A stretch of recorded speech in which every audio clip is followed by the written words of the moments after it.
마태복음 5장 9절입니다. 화평하게 하는 자는 복이 있나니 그들이 하나님의 아들이라 일컬음을 받을 것이며. 아멘. 자, 문자 그대로 보게 되면은 화평을 만드는 자 또는 화평을 이루는 자는 하나님의 아들의 칭호를 받는다라고 하는 것입니다. 자, 그리스도인이라면은 평화를 사랑하는 것은 너무나도 당연한 것이죠. 평화를 사랑하고 그것을 유지하는 것은 물론이거니와 그 평화를 방해하거나 억압하는 것으로부터 지키는 것, 이것이 굉장히 중요한 것이죠. 그래서 우리는 그것을 행해 우리의 신앙생활의 많은 부분을 차지하는 거예요. 그래서 우리가 예수 그리스도의 이름으로 선포하기도 하고, 그 다음에 그 하나님께서 우리에게 주시는 안식과 화평을 누리기 위해서 또 우리가 예배를 드리기도 하고 기도하기도 하고 많은 활동을 하는 것입니다. 자, 우리의 신앙생활이 그렇다라고 말씀을 드리는 거예요. 그렇다면 예수님이 우리에게 들려주시고자 하는 화평이란 과연 어떤 것인가 우리가 좀 생각할 필요가 있는 것이죠. 정말 그런 것들이 예수님이 말씀하신 화평인지, 성경에서 가르쳐주는 화평인지를 우리가 좀 볼 필요가 있습니다. 먼저 요한복음 14장 27절 말씀 보겠습니다. 평화를 너에게 끼치노니 곧 나의 평화를 너에게 주노라. 내가 너에게 주는 것은 세상에 주는 것과 같지 아니하니라. 너희는 마음에 근심하지도 말고 두려워하지도 말라. 자, 예수님은 우리에게 주시려는 평안이 있으시대요. 근데 그 평안은 세상과 다르다고 말씀을 하십니다. 자, 우리가 바라고 구하는 평안은 무엇일까요? 사전적인 의미로 보면 더 우리가 구하는 것이 무엇인지를 알게 됩니다. 자, 뭐냐면은 이 화평이라는 것은 화목하고 평온하다라는 뜻이에요. 화목하고 평안. 그래서 이 화목이라고 하는 것은 무엇이냐면, 무엇이 화목하냐면 서로 뜻이 맞는 거예요. 그러니까 뜻이 서로 다르면 화목할 수가 없는 거예요. 오히려 분쟁이 일어나는 것이죠. 그러니까는 서로 뜻이 맞아서 조용하고 평안한 상태에 있는 것을 말하는 것입니다. 그것이 바로 화평이에요. 그런데 우리가 더 생각하는 것은, 우리가 생각하는 화평은, 자, 이것은 우리가 또 성경에서 화평이라는 단어가 많이 나오잖아요. 자, 이것을 우리가 어떻게 이해를 하냐면 마음에 걱정도 없고 근심도 없고 염려도 없는 상태를 얘기하는 거예요. 그래서 내 마음이 평화롭고 화평하다라고 할 때 그것을 화평이라고 얘기를 하죠. 사실 우리의 삶 속에서는 복기는 일들이 많잖아요. 현실적인 문제들 때문에 아주 그냥 마음이 복기는 일들이 많잖아요. 이런 시끄러운 마음의 상태가 조용하고 평온케 되는 것을 우리는 화평이라고 생각을 한다고 하는 것이죠. 그래서 우리가 예수님께서 우리에게 평안을 주신다고 하셨잖아요. 그래서 우리가 예수님 말씀을 잘 들으면, 교회를 잘 다니면, 예배를 잘 드리면 그 화평이 보장받는다고 생각을 하는 거예요. 우리가 예수님 믿으면 평강이 우리에게 임한다.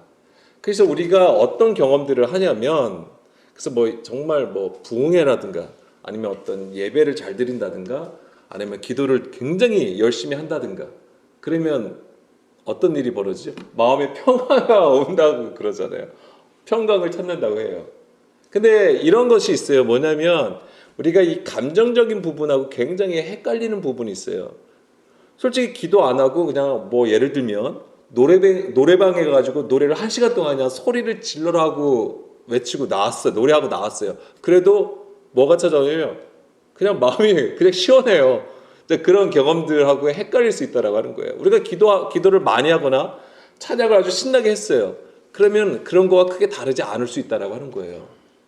근데 우리는 마치 그 모양이 예배의 모양이고 찬양의 모양이고 기도의 모양이니까 그것이 마치 하나님께서 나에게 주시는 평강이라고 착각하기도 한다라고 하는 겁니다.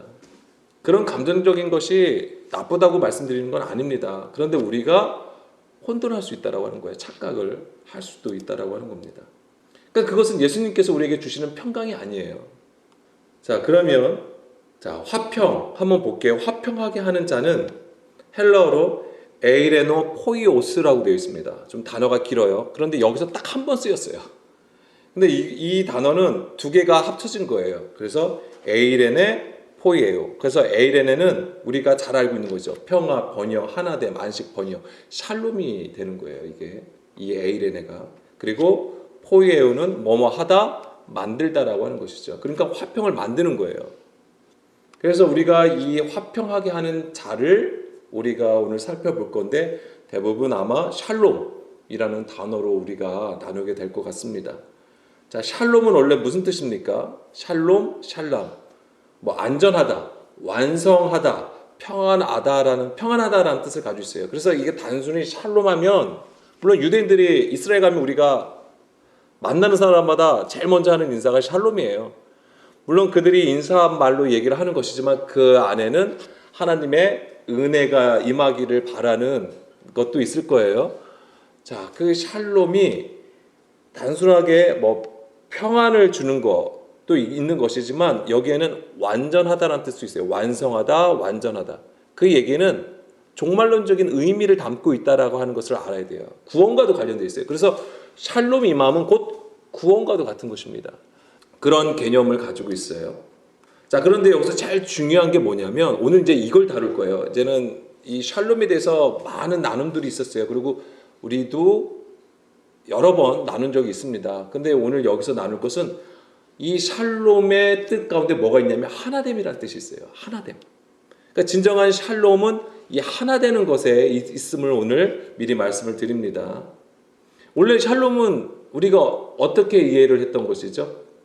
그러니까 성경에서 말하는 샬롬은 어떤 상태를 얘기하는 겁니까? 예, 전쟁이 없는 상태예요. 달리 말하면은 내 안에 원수가 없는 상태를 얘기하는 거예요. 그래서 우리는 이 그림을 구약에서도 볼 수 있는 겁니다. 뭐냐면 출애굽한 이스라엘 백성들이 광야를 지나서 어디로 들어가죠? 가나안 땅에 들어가잖아요. 분명히 그 가나안 땅은 하나님께서 약속하신 땅이에요. 아브라함과 이삭과 야곱에게 약속하신 땅이고 이제는 세월이 흘러서 이제는 이스라엘 백성들이 들어가게 된 거예요. 그 약속한 땅에 그냥 들어가서 살면 되는 게 아니었어요. 그 안에는 그 가나안 땅에는 가나안 족속이 있었던 것이고 하나님은 가나안 땅에 들어가는 이스라엘에게 말씀하셨습니다. 그들을 진멸하라. 쫓아내야 된다고 말씀을 하셨어요. 바로 그 가나안 족속을 완전히 쫓아낸 상태가 바로 샬롬의 상태라고 하는 것입니다. 가나안 족속이 의미하는 것이 무엇입니까? 육신에 속한 자들을 얘기하는 거예요. 그것은 곧 이스라엘 안에 있는 그 육신됨을 얘기하는 것이죠. 그것이 완전히 진멸되는 것이 바로 샬롬의 상태라고 하는 것이죠. 우리는 지금까지 그렇게 나눴던 겁니다. 그런데 그 육신됨을 사실은 어떻게 소멸하신 것이죠? 예수님을 통해서 우리가 그것이 소멸되는 거예요. 우리는 그것을 신약을 통해서 우리는 예수 그리스도를 통하여서 그것이 완전히 소멸되는 것을 우리는 이해를 하는 거잖아요. 자, 오늘 이제 그거하고 관련되어서 우리가 나눌 겁니다.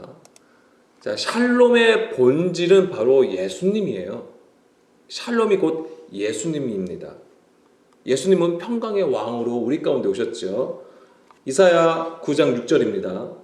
이는 한 아기가 우리에게 낳고 한 아들을 우리에게 주신 바 되었는데 그의 어깨는 정사를 메었고 그의 이름은 기묘자라 모사라 전능하신 하나님이라 영존하시는 아버지라 평강의 왕이라 할 것임이라. 자, 샬롬으로 다스리시는 하나님. 성경은 예수님을 우리에게 샬롬의 왕으로 소개하고 있습니다. 자, 누가복음 1장 78절 79절입니다. 이는 우리 하나님의 국률로 인함이라. 이로써 돋는 해가 위로부터 우리에게 임하여 어둠과 죽음의 그늘에 앉은 자에게 비추고 우리 발을 평강의 길로 인도하시리로다 하니라. 자, 사가랴가 성령 충만하여서 예언한 거예요, 이게. 네, 여기서 보면은 돋는 해가 위로부터 우리에게 임하여 어둠과 죽음의 그늘에 앉은 자에게 비추고 우리 발을 평강의 길로 인도하실 것을 예언하고 있는데 이것이 바로 예수님을 말씀하신 거예요. 자, 예수님은 이사야 아까 9장 6절을 봤는데 1절부터 잠깐 보게 되면은 바로 이 내용으로 시작하는 거예요. 흑암과 사망의 그늘진 땅에 거주하는 이스라엘에게 빛으로 임하셨다라고 하는 것으로 말씀하고 있는 거예요. 이것이 바로 예수님께서 성취하신 일이잖아요. 이것이 곧 예수님이 어떤 것을 성취하신 거냐면 창세기 1장 2절 3절 말씀이잖아요. 땅이 혼돈하고 공하고 흑암이 깊음 위에 있고 하나님의 영이 수면 위에 운행하신다고 하시면서 3절에 하나님이 말씀하시죠. 빛이 있으라. 그러면서 이제 빛이 임한 것이잖아요. 사도 요한은 이 빛을 예수 그리스도로 말씀하는 거예요. 태초의 말씀, 곧 생명이신 예수 그리스도로 설명하고 있습니다. 자, 누가복음 아까 1장을 봤고요. 그 다음에 2장 14절이죠. 누가복음 2장 14절 말씀해 보게 되면은 지극히 높은 곳에는 하나님께 영광이요 땅에서는 하나님이 기뻐하신 사람들 중에 평화로다 하니라. 아멘. 자, 흑암에서 빛 가운데로 인도하시는 역사, 그것이 바로 샬롬이라고 하는 거예요. 사망과 흑암과 그늘에 앉아있는 자들을 향하여 빛을 비추신 것, 그것이 바로 샬롬이 되는 것입니다. 근데 이것은 하나님의 긍휼로 이루어지는 구원이 되는 것이죠. 자, 누가복음 19장 41절입니다. 자, 가까이 오사 성을 보시고 우시며 이르시되 너도 오늘 평화에 관한 일을 알았더라면 좋을 뻔하였거니와 지금 내 눈에 숨기셨도다 라고 되어 있습니다. 자, 이것은 무엇입니까? 이제 예수님께서 예루살렘 성으로 이제 들어가는 직전이에요. 그러면서 이제 그 성을 보시는 것이죠. 그리고 우셨다라고 여기서 표현되어 있습니다. 그러면서 말씀하신 것이 오늘 평화에 관한 일을 알았더라면 이라고 되어 있어요. 평화에 관한 일을 알았더라면 무엇을 말씀하신 걸까요? 예, 십자가인데요. 그게 이제 십자가인데 이것이 바로 이제 예루살렘 성이 무너지는 것을 얘기하는 거죠. 지금 이것 자체가 예수님이 예루살렘 성으로 들어가는 것을 지금 그 내용을 적고 있는 거예요. 38절 보겠습니다. 38절 보게 되면 이르되 찬송하리로다 주의 이름으로 오시는 왕이여 하늘에는 평화요 가장 높은 곳에는 영광이로다 하니. 지금 많은 무리들이 예수님의 예루살렘 입성을 지금 찬양하고 있는 거예요. 찬송하리로다 주의 이름으로 오시는 왕이여. 근데 예수님은 뭐냐면 샬롬의 왕으로 오셨다고 했잖아요. 하늘에는 평화요 샬롬 에이레네. 근데 많은 이들이 지금 부르고 지금 예수님을 찬양하고 있는 것은 예수님을 정치적인 메시아로 지금 찬양하고 있는 거예요. 그러니까는 구약에서 말씀하신 메시아를 온전히 깨닫지 못하는 것이죠. 듣지를 못하고 있는 것이고 예수님을 보지 못하고 있는 것입니다. 깨닫지 못하니까는 자기들이 원하는 메시아로 지금 찬양하고 부르고 있는 상태예요. 그러니까는 그들이 생각했던 평화, 그들이 생각했던 영광은 예수님이 하나님의 말씀으로 순종하여 들어가는 것, 그것과 다른 것이었습니다. 자, 그들이 생각했던 평화는 무엇이었냐면 로마로부터 해방되는 것이었죠. 왜냐하면 그들에게는 로마는 바로 이방인이었단 말이에요. 그래서 그 이방인들을 이스라엘에서 완전히 쫓아내고 이제 메시아가 통치하는 나라, 그런 왕국을 바랐던 것이죠. 다시 41절, 42절로 보게 되면은 그러나 예수님은 예루살렘 성을 보시고 우시면서 42절처럼 말씀을 하신 겁니다. 오늘 평화에 관한 것을 알았더라면. 결국 이것은 예루살렘 성이 무너지는 것을 하신 것이고요. 이것을 예수님이 어떻게 이루신 것이냐면 바로 십자가를 통해서 이루셨다라고 하는 겁니다. 그래서 예수님은 우리에게 그 샬롬, 그 하나님의 영광이 어떻게 나타나는지를 십자가를 통해서 보여주시게 되는 거예요. 그것이 바로 샬롬의 본질이에요. 자, 에베소서 2장 14절에서 18절 말씀인데요. 다 아시는 말씀이죠. 그는 우리의 화평이신지라. 예, 벌써 화평, 에이레네라고 얘기하고 있죠. 근데 이것이 무엇이냐면 둘로 하나를 만드사 원수된 것, 곧 중간에 막힌 담을 자기 육체로 허시고 법조문으로 된 계명의 율법을 폐하셨다라고 되어 있는 거예요. 예수님을 화평하게 하는 자의 모습을 보여주시는 거예요. 이게 화평하게 하시는 자. 근데 예수님은 그냥 샬롬이시었고 구원이시단 말이에요. 근데 이거 12절, 13절부터 볼게요. 12절, 13절부터 보게 되면은 뭐라고 되어 있냐면 그때 너희는 그리스도 밖에 있었고 이스라엘 나라 밖의 사람이고 약속의 언약들에 대하여는 외인이고 세상에서 소망도 없고 하나님도 없는 자이더니 이제는 전에 멀리 있던 너희가, 자, 멀리 있다라고 하는 개념이 바로 죽은 상태라고 했습니다. 하나님과 멀리 있다라고 하는 것은 곧 죽음을 얘기하는 거예요. 그런 너희가 그리스도 예수 안에서 그리스도의 피로 가까워졌다. 그러면 여기서 왜 이들이 왜 밖에 있었고 이스라엘 나라 밖의 사람이었고 언약 밖의 외인이었고 왜 세상에서 소망이 없고 왜 하나님이 없는 자였습니까? 그들이 하나님을 전혀 몰랐던 자들이었어요? 아니에요. 예루살렘 성이 있었어요. 그 성전에서 하나님께 예배를 드렸어요. 제사를 드렸어요. 그럼에도 불구하고 그들은 밖에 있는 자들, 죽은 상태였다라고 하는 거예요. 왜요? 바로 아까 그것이 에베소서 2장 14절에 중간에 막힌 담 때문에 그런 거예요. 중간에 막힌 담이 곧 예루살렘 성전이었던 거예요. 그것이 무엇이었습니까? 바로 사람의 계명이라고 하는 것이죠.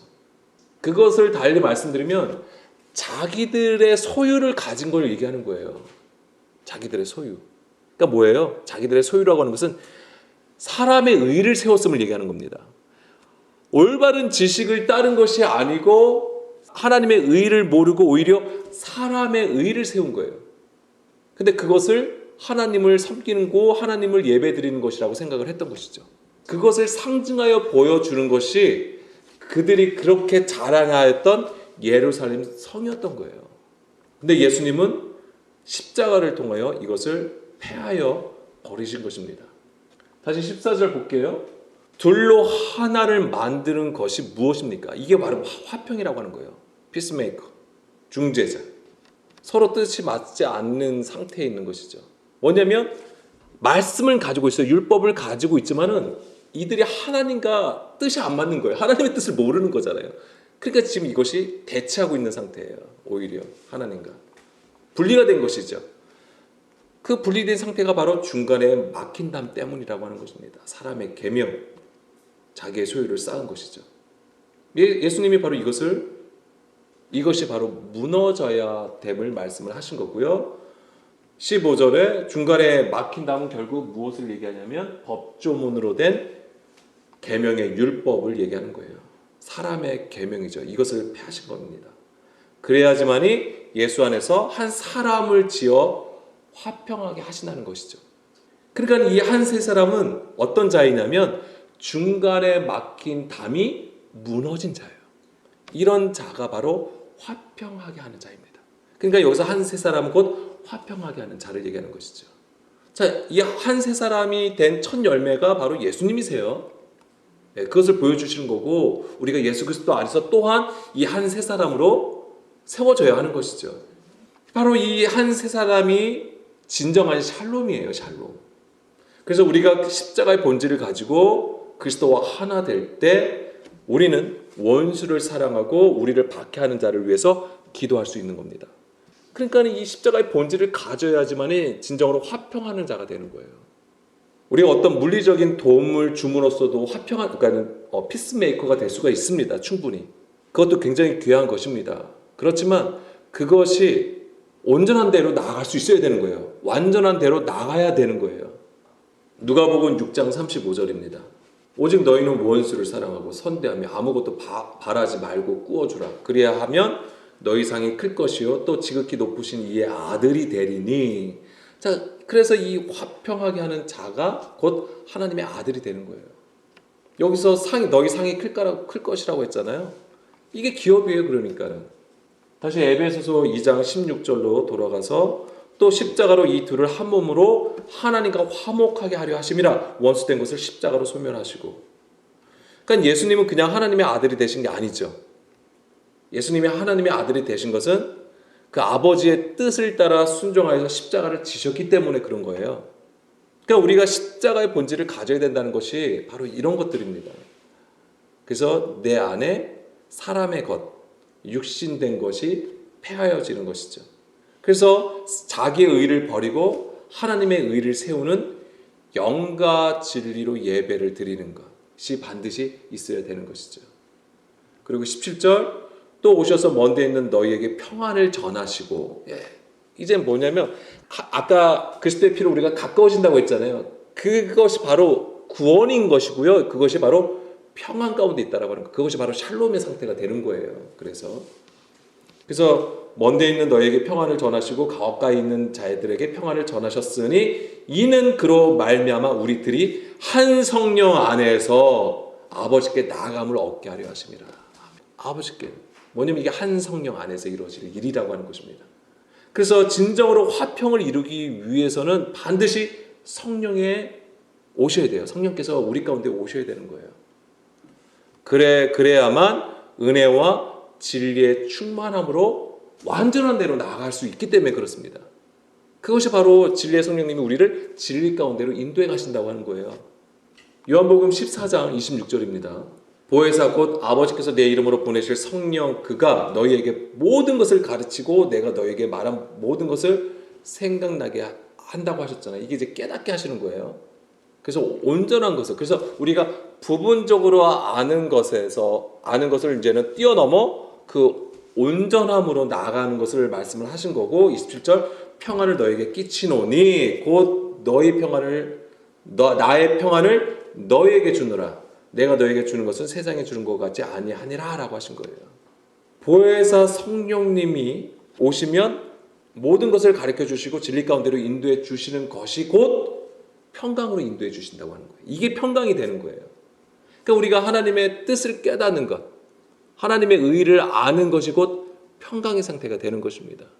그러니까 처음에 말씀드린 것처럼 우리가 세상에서 걱정 없고 염려 없는 상태를 말하는 게 아니에요.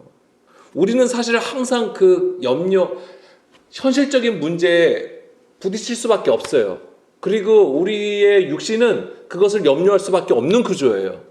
그럼에도 불구하고 우리가 그것에 넘어지지 아니하고 낙심하지 아니함은 뭐예요? 예수님께서 이 평강을 우리에게 약속하셨기 때문에 그런 거죠.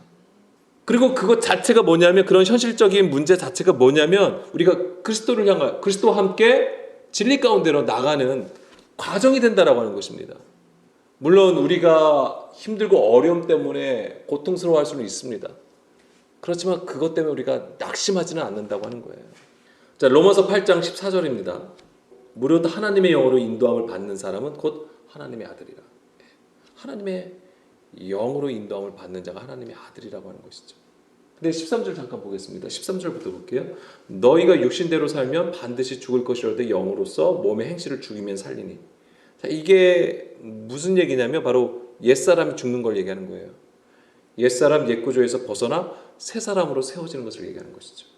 그것을 다르게 말씀을 드리면 바로 하나님의 거하실 처소로 세워지는 거예요. 이게 왜 그렇게 갑자기 하나님이 거하실 처소로 세워져야 되는 것을 말씀드렸냐면, 제가 지금까지 우리가 예수님을 말씀을 드렸잖아요. 그런데 구약에서 샬롬의 이름을 가진 자가 누가 있습니까? 솔로몬이죠. 예, 솔로몬이에요. 그래서 이 다윗과 솔로몬의 얘기를 잠깐 말씀드리면, 역대상 22장 9절 말씀 보겠습니다. 보라, 한 아들이 내게서 나리니 그는 온순한 사람이라. 내가 그로 주변 모든 대적에게서 평온을 얻게 하리라. 그의 이름을 솔로몬이라 하리니 이는 내가 그의 생전에 평안과 안일함과 이스라엘에게 줄 것임이라. 그가 내 이름을 위하여 성전을 건축할지라. 그는 내 아들이 되고 나는 그의 아버지가 되어 그 나라 왕위를 이스라엘 위에 굳게 세워 영원까지 이르게 하리라 하셨나니. 아멘. 자, 우리는 이것을 다윗 언약하고 그러니까 연결해서 이것을 이해해야 되는 것이죠. 그래서 이 샬롬은 언약이 되는 거예요. 9절 다시 보게 되면은 내가 그의 생전에 평안과 안일함을 이스라엘에게 줄 것이라고 했잖아요. 이것이 곧 무엇이냐면 성전이 건축되는 것이에요.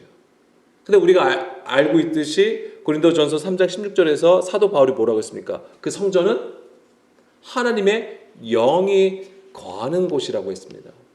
근데 아까 로마서 8장에서 그랬잖아요. 하나님의 영으로 인도함을 받는 자가 하나님의 아들이라고 했잖아요. 그 하나님의 영을 인도함 받는 것 자체가 뭐냐면 하나님께서 그 안에 계심을 얘기하는 거예요. 그 영이. 그래서 진리 가운데로 인도함을 받는 상태를 얘기하는 거죠. 그런 자가 하나님의 아들이 되는 것이고, 다시 대상 22장 9절 10절 말씀으로 보게 되면은 바로 하나님이 거하시는 성전으로 세워진 자를 의미하는 것이죠. 바로 이런 자가 바로 하나님과 하나가 된 상태를 얘기하는 거예요. 그것이 바로 샬롬이라고 하는 거예요. 그 이름을 솔로몬이라고 했죠. 우리는 솔로몬 왕을 보는 것이지만은 그것이 바로 샬롬의 상태라고 하는 거예요. 자, 원래 성전을 짓기를 구하였던 자는 누구였어요?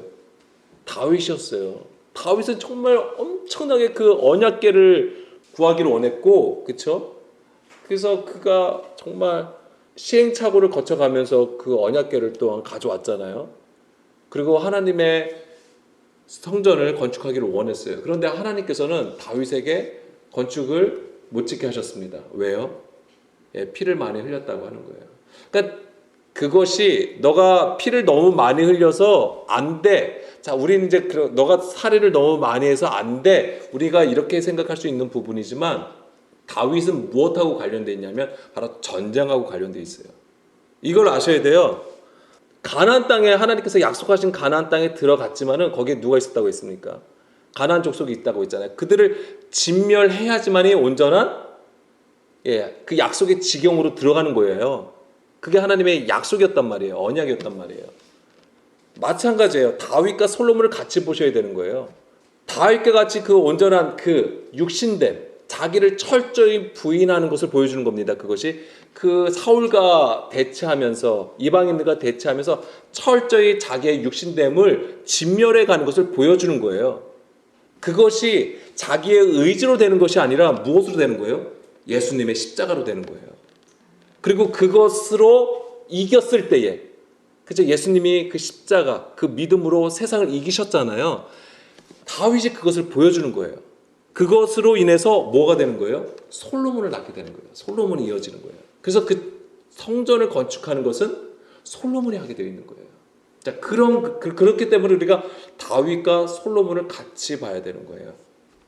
그래서 이것이 바로 샬롬이라고 했고, 그 다음에 뭐라고 말씀하셨냐면, 그는 내 아들이 되고 나는 그의 아버지가 되어 그 나라 왕위를 이스라엘 위에 굳게 세워 영원까지 이르게 하리라라고 하신 거잖아요. 근데 이게 뭐냐면은 반석 위에 지은 집이에요. 대적의 문이 그 교회를 넘어뜨리지 못하는 것을 얘기하는 것이죠.